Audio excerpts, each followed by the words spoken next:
Terima kasih Anda masih bersama kami di Kilas Indonesia. Saatnya kita membuka mata di Senin pagi seperti biasa ya. Ada 30 menit waktu kita untuk bersama-sama bicara tentang pengembangan diri. Dan kali ini kita akan bicara kata maaf. Forgiveness. Ini kata maaf itu kata yang mudah dimintakan tapi sulit untuk diberikan. Bener nggak sih, Sin? Jadi kalau minta gampang, tapi kalau memberikan memang agak sulit ya. Dan memang kita Berat gitu. rasanya jangan juga mudah memberikan kata maaf bagi orang itu. Kan kita juga punya punya banyak alasan harusnya supaya orang itu bisa kita maafkan. Tapi ada juga yang mengatakan bahwa kalau kita nggak maafin sombong banget gitu loh. Iya, karena Tuhan pun memberikan maaf bagi umatnya. Waduh, gimana dengan tema pagi hari ini nih? Maaf edisi terbatas. Ada Ferry Faruk.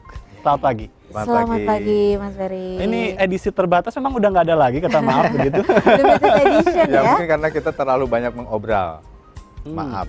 Jadinya kan kita harus punya satu strategi lain bahwa maaf itu menjadi high profile gitu. Tapi Biasanya ada makna. Eksklusif gitu tadi maksudnya. kata Cynthia, Tuhan saja pemaaf. Nanti kita bisa lihat bahwa Tuhan itu juga tidak memaafkan begitu saja. Oh. Pasti kan ada something good, something happen gitu kan yang harus kita lakukan ketika kita akan mendapatkan permaafan dari Tuhan pun. Tuhan Pada sekalipun. saat seperti apa kita sudah tidak bisa lagi memberikan maaf? Mungkin pada saat kita meninggal. Kita tidak boleh memberikan. Ya, tapi nanti kita mungkin akan bicara bahwa ada 3 hal yang patut sekali kita perhatikan di awal ketika kita mau memberi maaf kepada orang lain. Oke. Jadi ini memberi maaf ini kan bukan hanya kepada orang lain sebetulnya, Iya. kepada diri kita sendiri pun sama. Jadi kalau kita melakukan kesalahan-kesalahan, melakukan kelemahan-kelemahan, keberatan-keberatan dalam hidup ini gitu kan pada tahun yang lalu.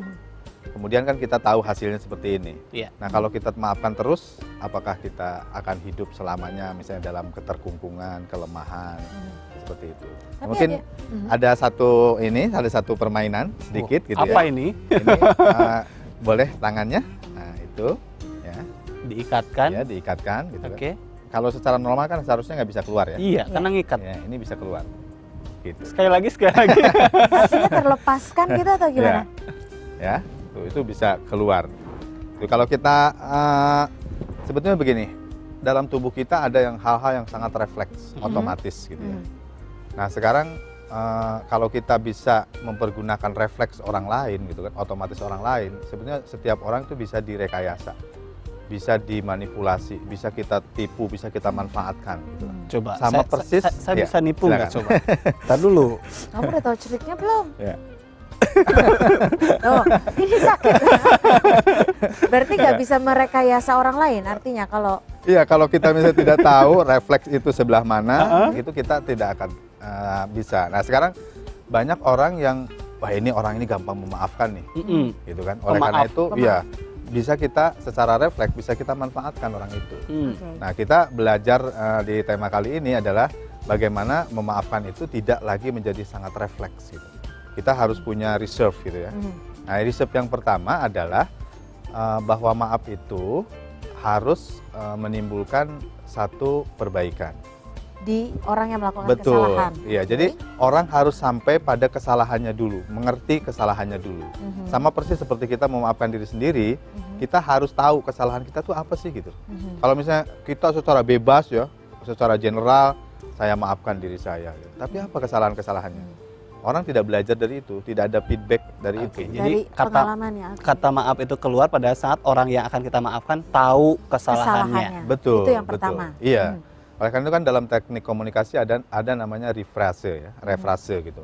Jadi memfrase ulangkan apa yang mungkin maksud kita karena gini, kita komplain sama orang, kita mengeluh, kita marah kepada seseorang pasti ada maksudnya kan? Iya. Iya. Nah, kecuali mungkin orang yang sudah tidak punya kendali apapun gitu, boleh marah sama siapapun gitu. Tetapi selama kita punya pikiran yang baik, marah pun sebetulnya ada manfaatnya. Ada keinginan kita atau ada ketidakterimaan kita terhadap sesuatu yang buruk. Baik. Gitu kan. Oke. Kata maaf itu kan biasanya keluar karena memang kita sadar bahwa kita salah, kan sudah cukup kan.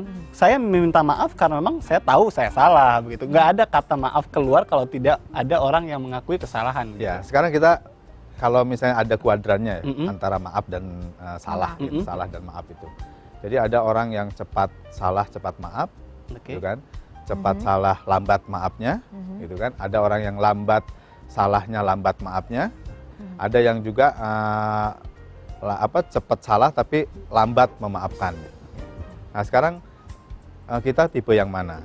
Atau setiap orang harus masuk ke dalam 4 kuadran tadi? Dia kuadran masuk yang mana gitu? Apakah orang yang cepat salah, cepat maaf, gitu kan? Nah sekarang kalau cepat salah, cepat maaf tapi dia tidak tahu kesalahannya, apa memang baik seperti itu gitu? Oke. Tadi Mas Ferry di awal sudah menyebutkan bahwa jika kita itu jangan terlalu mudah memaafkan. Iya. Tunggu orang itu sadar dulu Betul. kesalahannya, Betul. baru artinya kita memberikan pelajaran hidup kepada orang itu. Betul. Baru kita boleh memaafkan Iya, gitu. betul. Jadi istilahnya dia harus punya kesimpulan bahwa dia bersalah apa, sehingga dia maafnya bukan maaf kosong, gitu kan? Artinya Oke. maaf, Lebih iya maaf untuk basa-basi saja supaya orang ini turun emosinya, tidak marah, gitu kan? Ya udahlah, saya minta maaf saja, gitu. Walaupun misalnya dalam hatinya, formalitas gitu. emang salah saya apa ya, gitu? Mm-mm. Wah harus minta maaf, tapi lah nggak apa-apa lah. Ini bos saya, ini atasan saya, ini usianya lebih tua dari saya, gitu kan? Atau ini istilahnya teman baik saya minta maaf deh, walaupun saya tidak mengerti, gitu. Itu adalah permaafan yang tidak motivasional, gitu kan? Tidak punya feedback, tidak membelajarkan sesuatu. Tapi siapa yang harus mengingatkan akan kesalahannya itu? Ya Si sebetulnya seperti tadi ya. Si pemaaf atau orang Ya lain? seperti tadi. Jadi orang harus kita tahu masuk ke dalam kategori yang mana, gitu kan.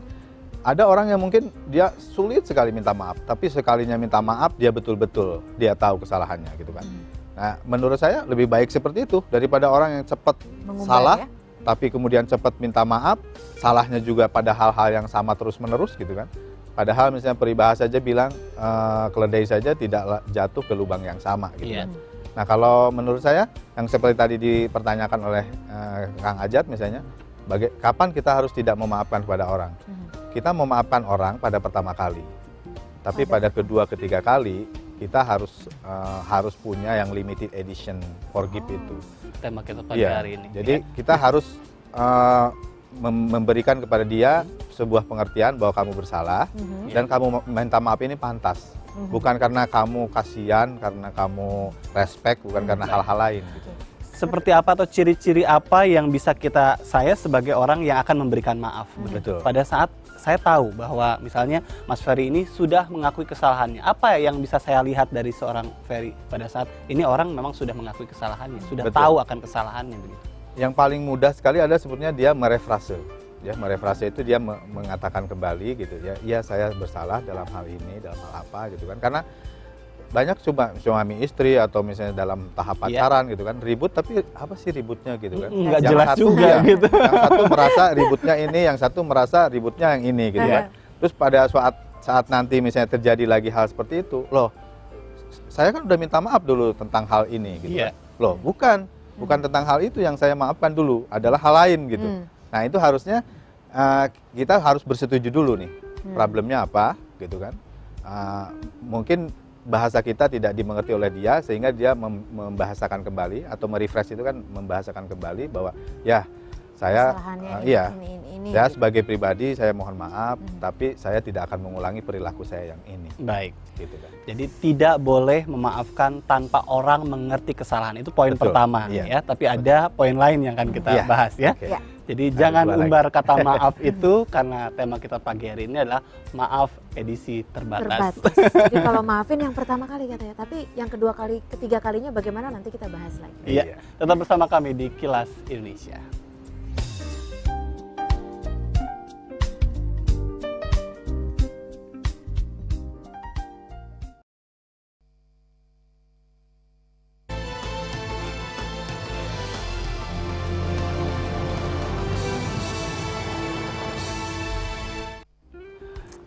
Terima kasih Anda masih bersama kami di Kilas Indonesia Pagi, masih bersama Mas Ferry Paruk. Kita sedang berbicara tentang kata maaf edisi terbatas. Nah, kalau tadi Mas Ferry udah sebutkan kalau kita wajib kok memberikan kata maaf kepada orang yang bersalah kepada kita asalkan dia betul. sadar, tapi Iya. yang pertama kali. Iya. Nah, kalau yang kedua kali melakukan kesalahan yang sama baru nggak boleh gitu.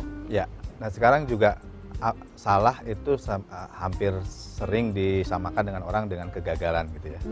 Nah kalau kita melihat misalnya apa sih yang gagal gitu kan, atau apa akibat yang sehingga menyebabkan gagal, itu kan ada beberapa macam. Satu ada salah kelola, ya, salah urus gitu.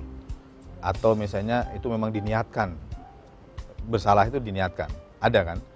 Nah ada lagi misalnya karena orang misalnya punya kecurangan, ya, punya sifat-sifat mau menipu atau apa gitu, itu ada. Tapi ada juga yang misalnya itu natures of business, nature of communication, nature. Jadi ada sifat-sifat misalnya bisnis yang ini bisnis sedang lesu gitu kan. Kemudian berpengaruh terhadap persaingan seseorang gitu kan, atau kinerja seseorang. Ya itu wajar. Gitu. Jadi kita harus sampai kepada kesalahan itu berasal dari mana. Nah kalau misalnya kesalahan itu berasal dari kesengajaan yang terus diulang, nah itu makanya kenapa misalnya di dalam ilmu psikologi orang yang cenderung memaafkan ya cenderung akan hidup di dalam kekerasan. Cenderung memaafkan justru cenderung dalam kekerasan. Betul, gitu. misalnya KDRT ya, seorang istri yang disiksa oleh suaminya gitu kan, itu karena kemudian istrinya sangat gampang sekali memaafkan, timbul lagi stimulus-stimulus yang membuat lingkaran. Kalau dalam posisi seperti itu, apa yang membedakan kata memaafkan atau memaklumi? Nah itu, menurut saya memaafkan lebih canggih daripada memaklumi. Karena memaklumi itu kita tahu gitu kan dia bersalah dan tidak peduli. Memaklumi. Istilahnya saya tidak punya perasaan untuk merubah dia, untuk membuat dia lebih berkembang, lebih maju, lebih apa. Ya sudahlah kan dia seperti itu. Betul. Ya sudahlah gitu. Nah sekarang kita ingin dimaklumi atau dimaafkan. Baiknya yang mana? Harusnya dimaafkan karena dimaafkan itu dia masih berhubungan baik gitu kan, masih ada empowering gitu kan, masih seperti apa gitu. Jadi kalau misalnya bos sudah bilang misalnya aku maklum deh sama kamu, itu sebenarnya sudah penghinaan. Justru artinya kamu nggak bisa berubah gitu ya. Anda sudah tidak bisa berubah. Saya sudah maklum gitu. Nah, harusnya begitu. Tadi orang harus paham dulu atas kesalahannya baru kita maafkan. Ada hal lain yang membuat kita harus memaafkan orang lain? Yang kedua, bahwa maaf itu harus ada syaratnya. Syaratnya? Nah, syaratnya itu tergantung kepada kasusnya gitu ya. Apa gitu syaratnya. Tapi yang paling penting adalah bahwa dia itu syaratnya berubah dari perilaku yang dia lakukan. Nah sekarang gini, kebanyakan orang kan sering menyamakan sekali antara kesalahan seseorang perilakunya dengan pribadinya, gitu. Sehingga yang bersalah perilakunya, kemudian kita benci kepada pribadinya. Nah ini adalah salah satu bentuk juga kekurangan komunikasi kita bahwa kita selalu mengeneralisir. Si ini pasti udah begini, gitu kan? Si apa gitu kan? Atau si Anu pasti udah begini ininya gitu. Nah kita harus melihat bahwa sebetulnya kalau di dalam perjanjian misalnya, kalau kita mau bisnis kan, yang namanya permaafan itu kan ada di dalam klausul-klausul misalnya cedera janji gitu. Kalau Anda cedera janji, Anda harus melakukan apa-apa. Bayar sekian-sekian itu juga. Betul. Salah satu metode pemaafan dengan syarat tertentu. Dengan syarat tertentu. Nah, sekarang syarat-syarat dalam kepribadian apa saja misalnya? Ya kita harus bisa mengkategorikan misalnya perbuatan apa, kemudian ditambah dengan apa, atau ciri-ciri khas, ciri-ciri seseorang misalnya mulai berubah itu ada seperti apa gitu. Dengan kosakata yang mungkin yang menyakitkan seperti apa gitu. Harus ini gitu. Kalau saya misalnya dengan teman saja ya, dengan teman itu saya perjanjian itu. Kalau misalnya orang sudah mau keluar konteks menyakiti atau apa gitu, kita sering bilang, saya pakai kode misalnya OOC, out of context gitu. Itu kita udah berhenti sendiri. Oh iya, kita udah out of syarat context. Apakah dengan mengajukan syarat itu kan tidak menunjukkan bahwa kita itu sombong begitu kan, atau kata maaf kita itu ya mahal begitu, padahal ya tadi di awal dikatakan bahwa Tuhan aja maha pemaaf, seandainya hambanya meminta maaf dia akan memaafkan. Begitu. Kalau Kang Ajat disuruh milih misalnya menjadi orang rendah hati tetapi tertipu terus menerus, dengan orang sombong tapi selamat dan menyelamatkan orang lain, memilih yang mana? Jadi istilahnya persepsi tentang sombong, tentang ini itu harus kontekstual juga. Artinya kalau kita misalnya menguatkan orang ya, itu memang kita harus kuat, harus jadi pribadi yang kuat. Kalau misalnya yang seperti saya bilang tadi, kalau kita udah kelihatan refleksnya gitu kan, memaafkan itu sangat gampang sekali dari Kang Ajat gitu ya. Udah, Kang Ajat bisa diapain saja oleh orang dan hidup akan menjadi korban. Oh, gampang kok, dia pasti maafin Nah, gitu kan. tapi sekarang gini, kalau seumpamanya kita lebih angkuh dalam memaafkan, Iya, artinya betul. ya dalam tanda kutip, artinya kita menyelamatkan orang itu sendiri. Iya. Tapi kalau orang itu sudah minta maaf, sudah merasa kesalahan, tapi kita tetap harus meninggikan diri kita, apakah Iya, perlu dengan atau syarat-syarat itu ya. dengan syarat-syarat itu? Ya, kita yang pertama kali ya. Iya. Jadi sebetulnya kita bukan untuk kebutuhan kita sendiri sebetulnya memaafkan itu ya. Secara batinnya memaafkan itu katanya adalah orang yang paling kuat, orang yang paling kaya gitu kan. Benar. Karena memaafkan itu sebuah tindakan dari jiwa yang lapang. Tidak mungkin jiwa yang sempit Ya. bisa memaafkan. Memaafkan. Gitu. Nah sekarang tinggal dilihat saja itunya, apakah secara kontekstual dia sudah berubah dan kita nggak perlu lagi menuntut hal-hal yang misalnya dalam tanda petik sepertinya di luar kewajaran. Iya. Gitu kan. Nah kalau sudah wajar, dia sudah berubah, ya udah. Baik. Kita Jadi juga Kembali lagi syaratnya kepada- sendiri adalah bukan keinginan kita tapi kebaikan bagi orang yang kita Betul, maafkan begitu ya betul. syaratnya itu Iya, ya. jadi nah kalau misalnya udah seperti itu ya, itu berarti memang sombong dari sononya. Gitu. jadi tidak bukan- perlu terlalu ekstrim Iya, ya. betul. Oke. Saya misalnya dalam BB aja ya, misalnya ada orang konsultasi gitu, saya judesin dulu. Karena apa gitu? Kebanyakan orang di Indonesia ketika berbicara bukan ingin disembuhkan, hanya ingin didengarkan Dibenar, saja. oke. Ya, dibenarkan, didengarkan gitu kan. Curhat sebanyak-banyak mungkin. Gitu. Tapi Iya. ketika kita sodorin ini pasti dia ada no, but gitu kan, reason. Iya. Terlalu banyak itu. Banyak tetapi, banyak tidaknya, banyak alasan-alasannya. Atau misalnya saya sudah berusaha sedemikian rupa, pasti seperti itu gitu. Nah kita harus judesin, harus istilahnya kita harus ada Pasang di, tameng ya, sedikit ya. harus ada di tingkat One yang step lebih ahead. tinggi dari dia kesadarannya. Gitu. Iya, dan dengan syarat-syarat tertentu begitu. Tadi bicara masalah syarat, berarti syarat bukan untuk kita saja, tapi untuk kebaikan orang yang kita maafkan Betul, ya. itu yang harus dimaksudkan. Sudah ada 2 pagi hari Iya. ini. Ada lagi syarat lain untuk kita bisa memaafkan orang lain? Ada. Yang Tapi nanti ya. Oh ya. Dan mungkin kita juga bisa melihat dari sisi orang yang meminta maaf. Iya. Ya, oke. Tapi Oke. nanti setelah jeda yang satu ini, pemirsa jangan kemana-mana. Kilas Indonesia Pagi Dialog masih akan kembali sesaat lagi.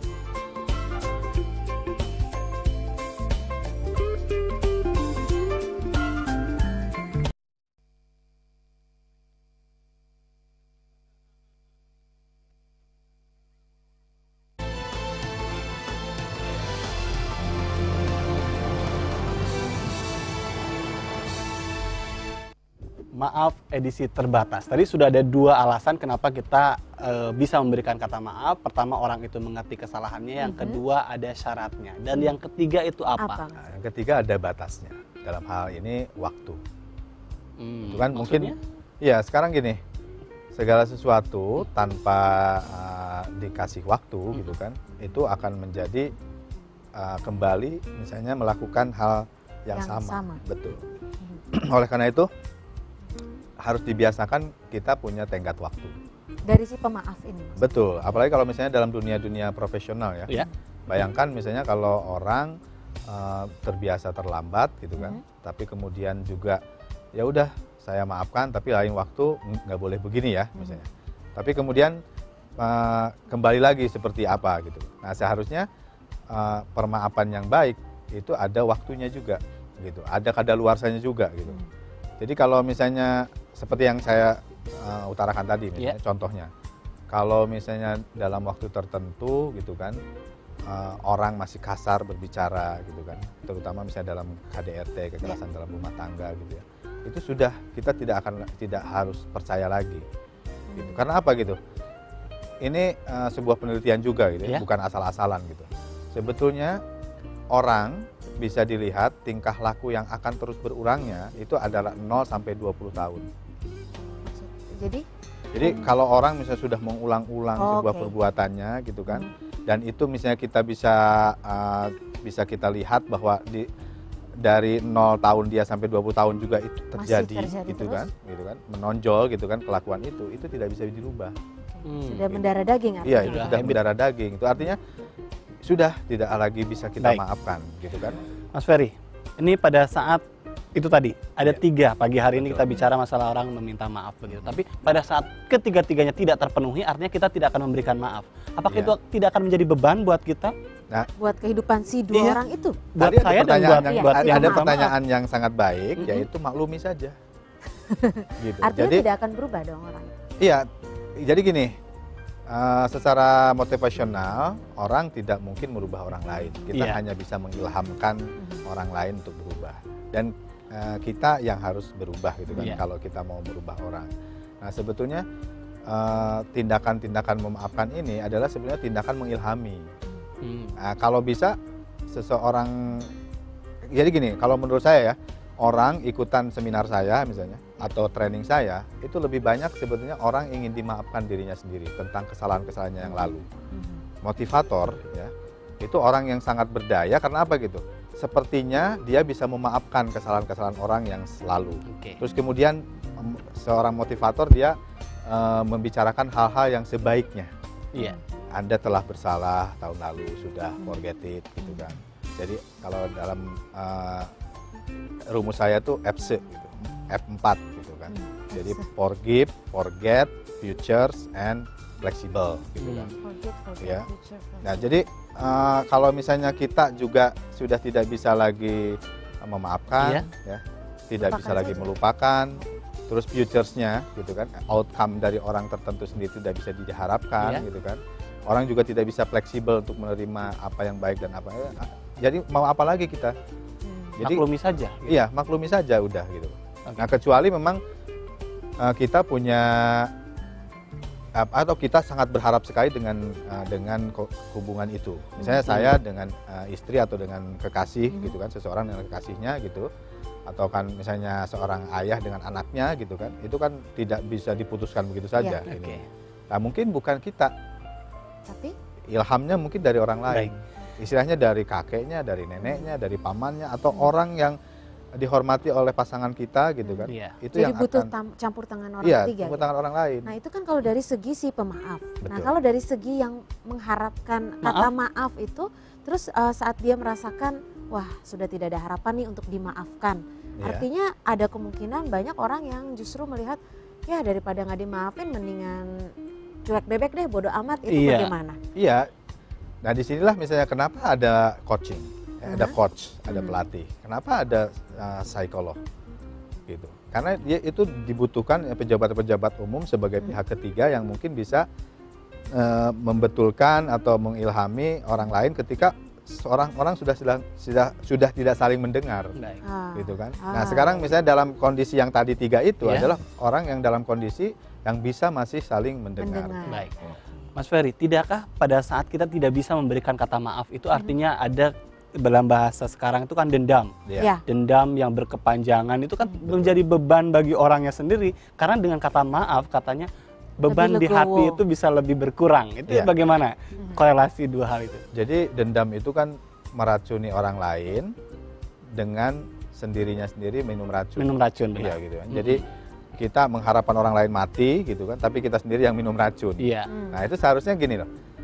Apa yang membuat seseorang bergerak, bertindak gitu kan, ingin maju atau apapun itu hanya 2 di dunia ini.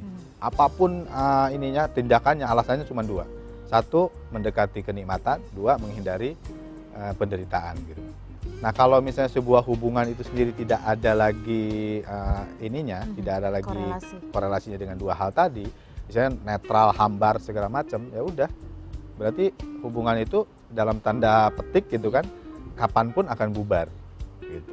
Ya, istilahnya ini sudah tidak lagi penting antara misalnya maaf atau maklum gitu. Karena apa gitu? Karena orang sudah tidak lagi, kan saya misalnya menghormati atasan saya karena saya akan mempunyai kenikmatan Iya. bahwa bekerja dengan tenang gitu kan, kemudian misalnya pangkat akan cepat naik gitu kan, seperti itu kan harapannya itu gitu.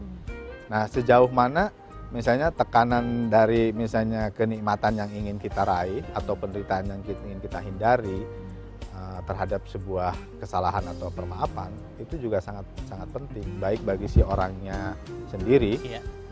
yang memaafkan ataupun yang dimaafkan. dimaafkan. Baik, itu Sin. Jadi mulai sekarang jangan terlalu baik. Jangan terlalu mudah. Bukan jangan terlalu baik. Oh, jangan terlalu baik. Jadi apa Bukan, dong? bukan. Jadi Jangan terlalu jangan mudah terlalu memaafkan. pemaaf. Kita harus Oh. tetap baik. Karena apa gitu? Memaafkan itu kan memaafkan terhadap orang yang marah itu kan tidak perlu dengan marah. Oke. Bahkan misalnya kata-kata yang sangat lembut sekali Iya. gitu ya.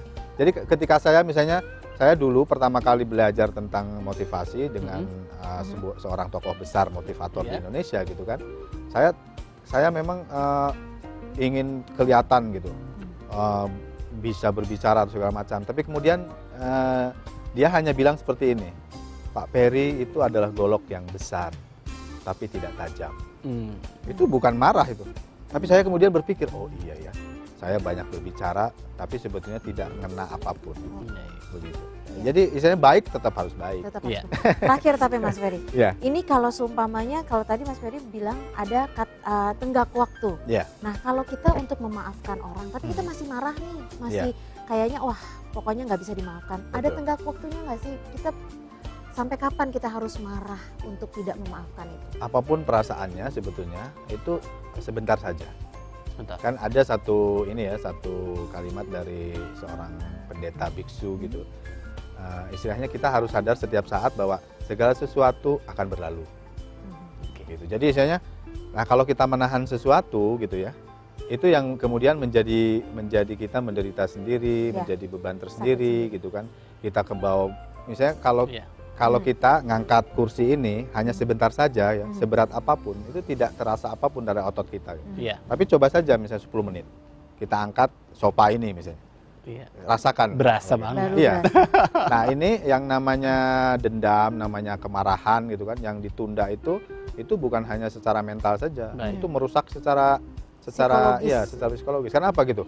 Kemarahan yang tertunda kepada orang yang sangat dekat akan menjadi berpengaruh pada jantung. Itu Oke. bukan ini loh, Sip. bukan Secara bohong. umum. Iya, jadi kalau dendam, misalnya ini ada teman yang kita dendami terus akan menginginkan asam lambung, kemudian kita jadi mah. Jadi sakit Jadi itu Iya. dari kita sendiri Your sebetulnya. biology is your biography. Oke. Wah, Jadi jangan umbar kata maaf, tapi tadi juga maafkan orang jika orang itu menyadari kesalahannya. kemudian kita memberikan Iya, syarat syarat. dan batas. Ya, kasih batas waktunya.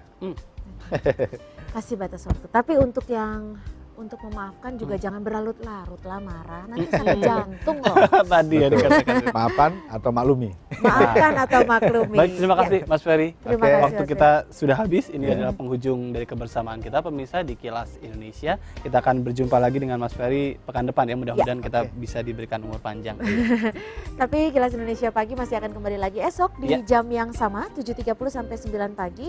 Dan kritik dan saran tetap kami tunggu di fax 02139214440 atau mention di Twitter kami di @kindopagi. Ya, selamat beraktivitas dan semangat. Semangat.